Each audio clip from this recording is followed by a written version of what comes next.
Okay, hi everyone. This video is being done to answer a question by someone by the name of Koi Nui. Sorry if I have mispronounced your name.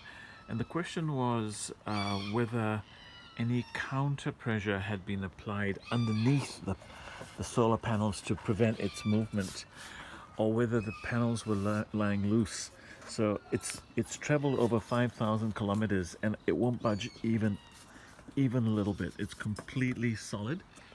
I've got no movement whatsoever, and that's probably because it's latched quite firmly at the back.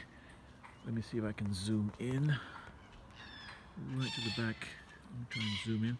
So it's latched quite firmly, and you can see the metal tube goes below the awning support, and you've got another latch on that side as well, and that exerts a downward pressure of the solar panel structure onto the roof. So there's absolutely zilch movement. It is rock solid. The whole van would move if I were to try and loosen this off. So no, it's been pretty good as far as I can see, but always good to double check and make sure it's okay. I'm not seeing any change in the shape around the nuts here. Everything looks the same as it was when I did it first. So I hope that answers your question, and thanks for your question. It's a good question.